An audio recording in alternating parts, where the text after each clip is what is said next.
Welcome to Practical People Leaders Keeping It 100 Real Talk for Practical Leaders series.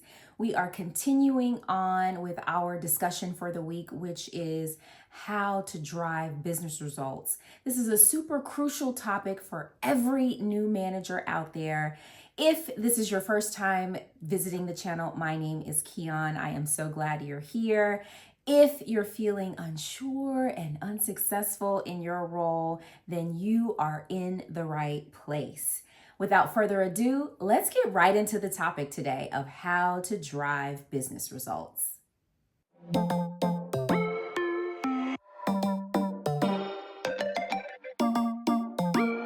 Driving business results starts with aligning your goals as a leader with the larger business strategy.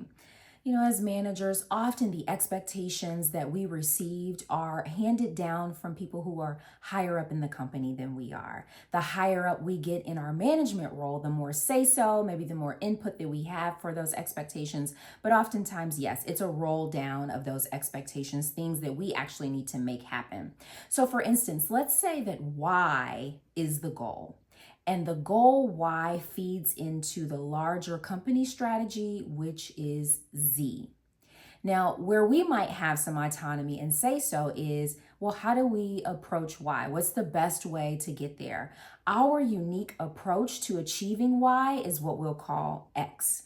So it is X, our unique approach, that feeds into Y, what the actual goal is for us or for our team, and that ultimately feeding into Z, which is the larger company strategy. Did I lose you? Hopefully not. Let's dig a bit deeper into that. So say you work for a really big name real estate firm, and that firm has a goal of selling 100 more homes before year end. And your responsibility for the branch office that you run is to sell 20 of those homes that are contributing to the larger goal. And so maybe your unique approach in this case is you're going to focus on hanging out at country clubs and the golf course because you're in $1 million home market. So you're going to hang out there because that's where you've gotten customers before. You're going to seek referrals, and you're going to maybe check back through an old client list to see were there any people who put their home search on hold or anything that you can uncover and find where you can get more customers for your ultimate goal. What is that? That is your X, your unique position and approach, contributing to Y, the fact that you need to sell 20 more homes, which is ultimately feeding into that larger goal of this big name real estate firm selling 100 homes. Now, let's talk about another way to drive business results, and that is by increasing your team's performance. This can be a little bit tricky because the idea of being so results driven sometimes has a negative impact on the work environment. But I did find a Harvard Business Review study that looked at whether you can be a results driven manager and still have an engaged team. And a majority of 60,000 managers believed that you could do so. So with that in mind, let's talk about how to increase your team's performance. You can increase your team's performance by creating a work environment that really makes people want to come to work. And so how do we do that? What are the ways to create that type of environment? You definitely want to promote trust and transparency, and you can do that by offering people the why for the decisions that are being made.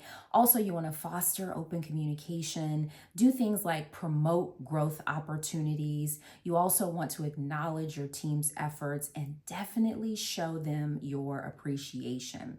All of these things together can really help to producing an environment to make a team continue being motivated and performing at a really high level. So the last thing that we'll talk about in order to drive business results is the idea of breaking larger goals down into smaller pieces. When a goal is really big, it can feel super overwhelming. And so when it's broken down into smaller parts, often it can just feel like it's more achievable. It certainly will help to motivate you and your team to have the smaller goals. So when you think about the example from before with the 100 homes needing to be sold and your team being responsible for 20 of them, if you think about, I have to sell 20 homes, that can feel like quite a lot. But the idea of breaking it down so that, hey, we just need to sell one home every couple of weeks, it can give you some momentum, create a consistency with reaching some sort of result, and propel you and your team just the way you need to reaching that ultimate goal. So breaking the larger goals down into smaller pieces can really be helpful. Let's recap those ideas about driving business results. So, first, there's the idea that you can align your goals as a leader with a larger business strategy. You can create an environment where people look forward to working. And then finally, you can take those bigger goals and break them down into smaller, more manageable pieces. And don't forget that you really can be a results-driven manager and still have a highly motivated and engaged team. If you found this information helpful, then like the video and subscribe to my channel.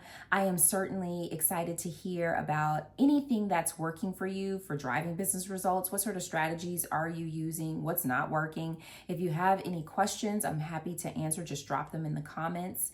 And until next time, stay practical and lead better.